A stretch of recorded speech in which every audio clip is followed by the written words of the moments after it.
Hey, Todd here. Today we're going to look at doing a product shot, something I recently did for Nike. Going to kind of recreate it using a different product because I can't show yet what I shot for them. And I thought it'd be cool to show you kind of the technique I did to get this shot. Instead of doing a basic shot like this, I took it, further and made it way more dramatic, way more impactful. And I thought it'd be a cool idea to just talk you through it, show you what you can do with the product shot in the studio to make it have way more impact and power to the shot. So let's get set up and take a look at how I did this. I can't show the actual shot. I really would love to. And I did a stop motion with it as well, but it's not out yet. The product isn't out, so I can't show it. So we're just gonna kind of reenact it and give you a feel for that. So let's get setting up. So first thing we're gonna do is set up the background. The original shot was of a lacrosse glove, which had team colors on it. So it was like a blue and white, so I would use a blue background just in case any light got on the background. But today, since we're doing this reenactment and the glove we're using is black, we're gonna go with a black background. The background really isn't that, color isn't that important, probably just don't wanna go with a white because we want it to go dark anyway, and we'll get to why we want it to be dark once we get a little bit further set up in the process. But yeah, so let's get some background set up.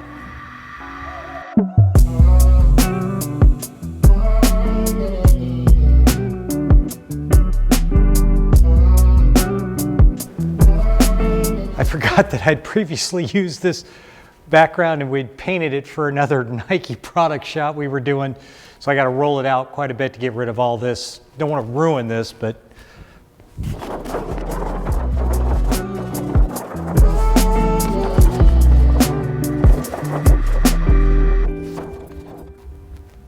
okay, so we got that background rolled out, and you want to make sure that the background is, 6 to 10 feet away from where you're going to shoot the product. So we would position, excuse me, we're going to position probably the actual product somewhere about in this area, which is about, I'd say about 10 feet from the actual background. So we'll set that up now.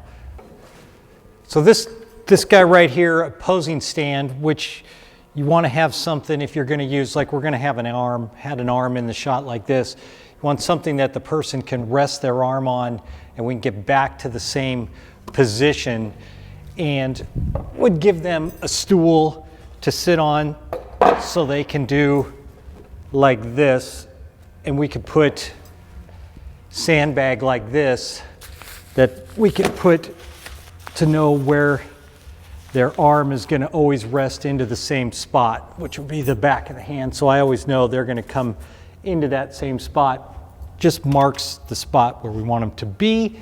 So we got that set up like that. Now we're going to start doing some lighting.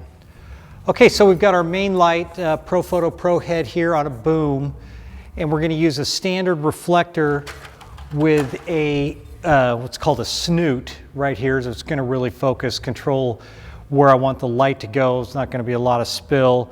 This is actually a Speedotron snoot I put on a Profoto reflector. It does fit. It's not, it's not designed to go onto this, but with a little bit of stretching and pulling, it does clip on here. Not the easiest, but it does make it. It fits on there. So we've got a snoot on this reflector, and we're just going to put this on here, and this is going to be our main light source to the product on the front. You can use this black cinema foil. If you don't have a snoot, you can create this. You can buy this stuff and create your own kind of focus spotting, and you can put this on here, make it smaller. You can get a bigger piece, wrap it around here, make your own custom-made snoot if you want. But these Speedotron ones work good on these original Profoto reflectors, the 7-inch, and these are so much cheaper than anything that Profoto makes. So I'm going with that. So we'll get that up. We're going to put this up and above, which will go up and above where the product's going to go right here. So we'll set that up right now.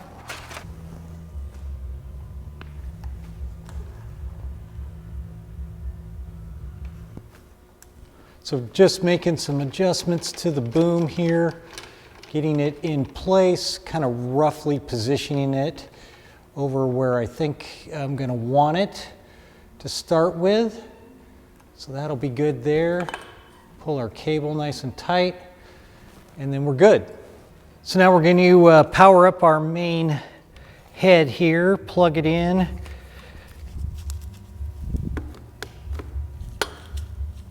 And put our PocketWizard on here as well. Turn it on and fire up the pack. Then you're going to want this, since it's with the snoot on there, you're going to want that at pretty low power on that main pack on your main head. That's this one coming down over the product, pretty low power because this is pretty close and it's going to be super bright. So low power, which I've got this pack set pretty much as low as it'll go right now. So that is what we've got for our main light. Now we're going to set up our edge lights. So for our edge lights, we're going to use these 7-inch Profoto grid reflectors, and again, Speedotron 30-degree grids. Again, way cheaper than the Profoto grids, but they do fit in here pretty nicely. And then just onto the head like that. We've got 2 of them set up, so we're going to go 1 from each side. So we'll do that, put those in place. And again, we're just roughing these in till we get the actual hand in there to light it, to see where they're reacting on the arm and on the glove to make sure they're in the right spot. So this is just a rough in process at the moment.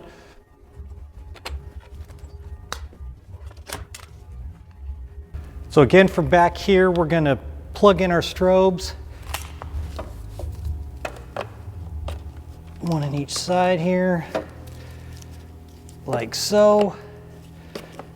These I'm going to keep at full power, so each head will be getting the same amount of power out of each side, so we're not uneven on either side of our lighting of our edge lights. And then again, a PocketWizard on there. And my ready light seems to be blown out there. So this is an Acute pack. The other pack was a Pro 7 pack. I use all Profoto lights, but Acute and the Pro packs. So now you can see the 2 edge lights behind me, which will be edging the hand that's going to be there. But we've got a main problem right now, which is you can see those edge lights. So we're going to bring in some rolling flats. They're going to block those from hitting the lens like they are looking right into the lens right now. So we've got some rolling flats. So here's the rolling flat. We've got a black side and we've got a white side. And we want to have the black side towards those edge lights because we don't want any of this white, the edge light hitting this white and bouncing back onto the background or anything that's back there. So you want the black back there. Just so you get that out of the way, set that right there till you can't see that light, and that's gone. And we're going to grab the other one, which, where the heck is it? Where'd it go? And we've done the same thing on the other side. So this creates just a little bit of a window for us to see the product, the hand, without having those edge lights blaring right into the lens and flaring everything out. So we're all set for that now. Now we're just going to add one other item that we're going to see in just a second, what it'll affect, but we'll grab that now.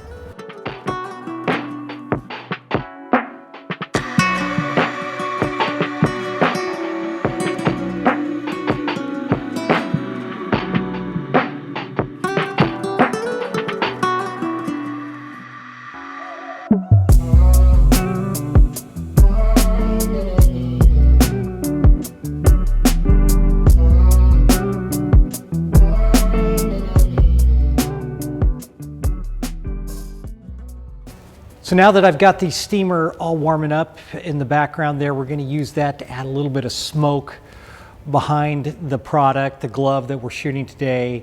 And that's why you want the background to be dark anyway. So if you're using a color or whatever, just in case there's any bleed through or whatever, but you want that to be dark because we want that smoke, steam, whatever you're using, hazer, smoke machine, whatever you're using, you want that stuff to show up, and if the background's light, you're not going to see it. So we need that dark background behind there. And then I'm setting up with a smaller C-stand here and this little H-clamp. We're going to put that on here, and then we're going to clamp the steamer right there so that the smoke will go up behind the product. When I actually did the shoot, I had my stylist. She was moving it around so the smoke would shake around a little bit more, not always be in the same spot, but she's not here today.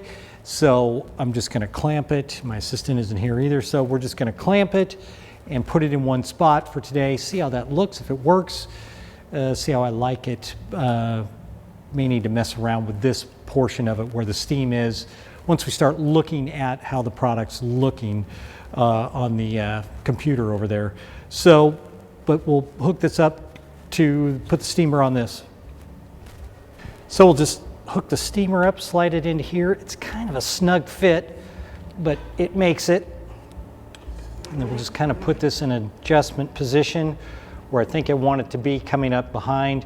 And then since it's on a C-stand, we can raise and lower to the height I want it to be. So probably just right at the edge of the table is probably going to be good.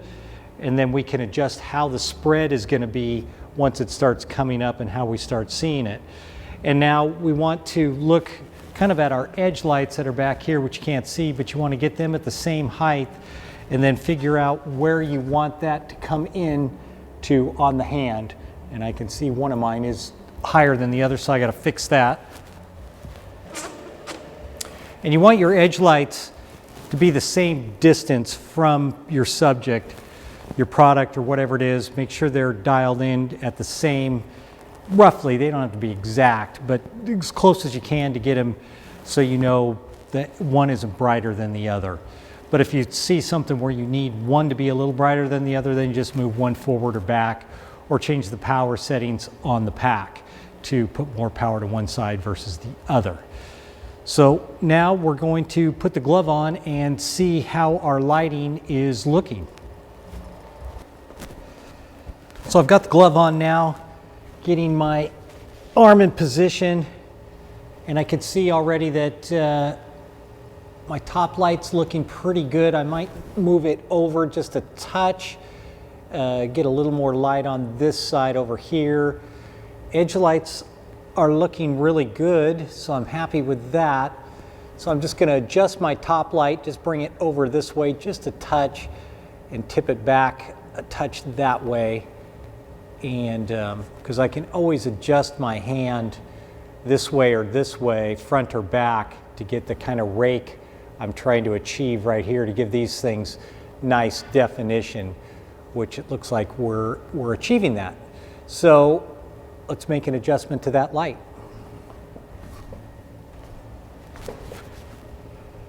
Right, we got that adjustment made. Yeah, that feels good right there. Yeah, now it's just a matter of hooking up the camera to CaptureOne and taking the first few test shots. We haven't turned on the steam yet. That'll be the next factor here. Let's take a look. Oh, shit. Move my own table. Right, so made that little adjustment. That looks really good. I'm liking how it's edge lighting where I want it to go now. Nice over here. Got the steamer smoke going behind me.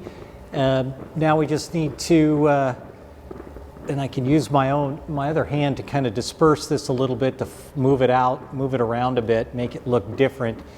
But yeah, now I just need to get the camera hooked up to CaptureOne and do a few test shots and see how we're looking. So we got the camera all connected now, wired in with Tether Tools cable to the iMac.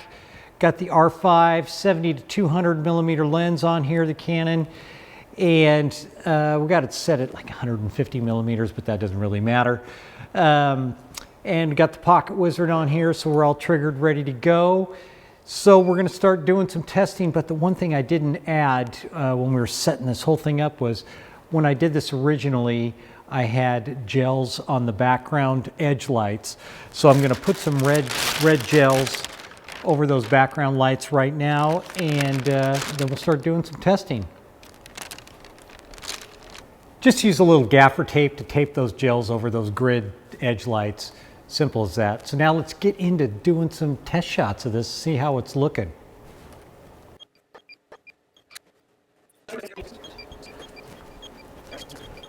The test shots coming in, they're looking pretty good.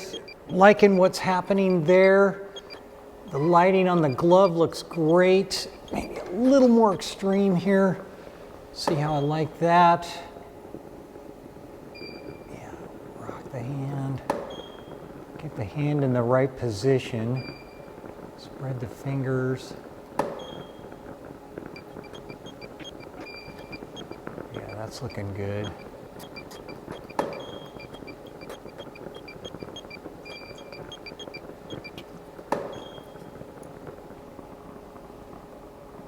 There we go. Now we're getting the smoke right. The steam back there is looking really good.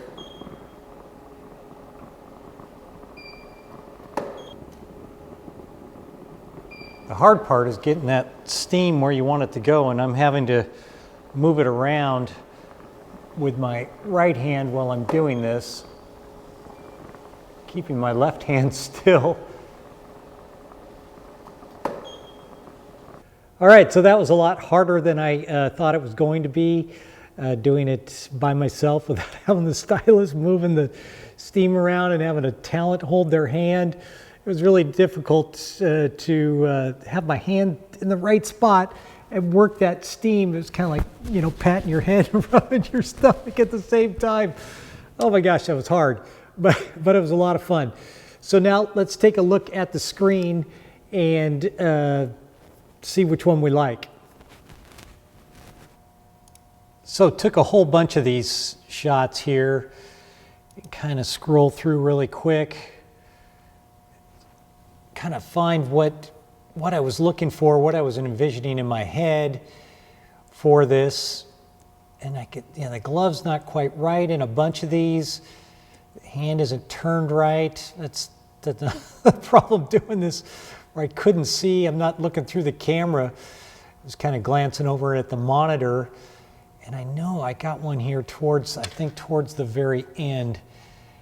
Let's scroll down. Yeah, it was this last one. I really like this one, how you can see the glove kind of parted away from the smoke here, the steam, and I really like that. So we're going to mark that one.